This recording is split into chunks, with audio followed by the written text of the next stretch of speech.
15 giorni dalla presentazione ufficiale di Paolo Bordignon, candidato sindaco per la Lega Nord, sabato 24 marzo sono stati annunciati i candidati delle liste collegate a supporto di Bordignon e le principali linee del programma elettivo. Sì, abbiamo concluso praticamente la lista, è una lista formata al 50% da gente nuova, gente giovane, rinnovamento, il segno della nostra lista, il nostro slogan, il rinnovamento, continuità e rinnovamento. Un programma molto intenso, naturalmente, che va equilibrato con la crisi economica, ma un programma molto serio e che vorremmo lavorare su questo programma per Rosà. L'onorevole Emanuele Lanzarin, nel suo ruolo di capolista, ha presentato l'elenco dei 16 candidati, una squadra nella continuità a rappresentanza di tutte le frazioni di Rosà, rinnovata nella sua metà con volti nuovi, con nuove professionalità ed entusiasmi, in cui vanno evidenziati 2 under 30 e 3 donne.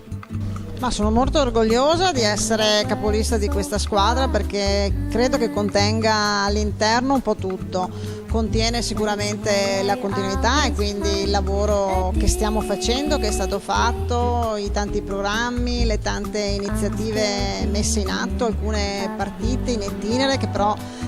hanno ancora bisogno di tempo e di procedimenti vari, però contiene anche molte novità, contiene molto entusiasmo, gente giovani, volti nuovi, giovani,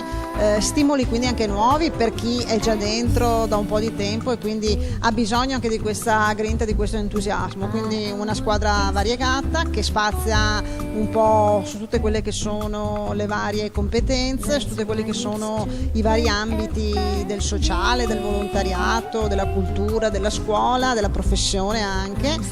con anche un occhio di riguardo, e questo credo sia stato posto appunto per avere una rappresentanza equa di tutte quelle che sono le realtà rosatesi, ma anche logistiche, quindi delle singole frazioni e poi del cuore di Rosà.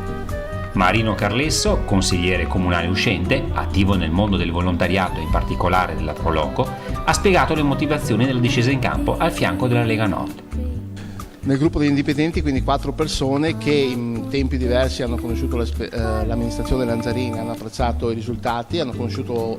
l'assessore Bordignon, ora candidato sindaco, e che molto volentieri hanno accettato la sua richiesta di far parte di questa squadra. 4 personalità molto diverse che creando una varietà di competenze potranno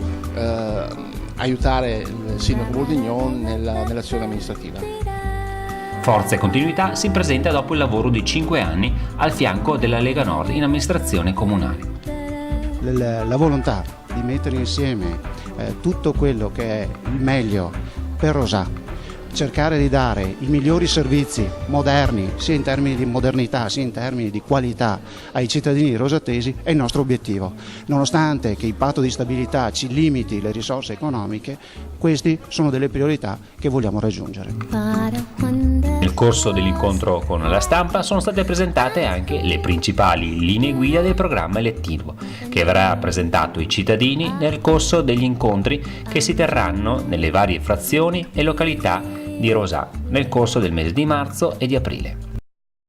Il programma partirà sicuramente dal programma delle opere triennali che abbiamo approvato con l'amministrazione uscente, naturalmente, e andrà a lavorare soprattutto per le famiglie con uno sportello 1 che andremo ad aprire nel centro di Uno Nuovo, e un programma soprattutto per quanto riguarda anche l'aspetto ambientale, la nuova scuola dove andremo a smantellare gli edifici dove insistono gli allevamenti intensivi, e un programma naturalmente che va verso le energie rinnovabili. Rosà è un fiore all'occhiello su questo, abbiamo 7 impianti già montati su edifici pubblici.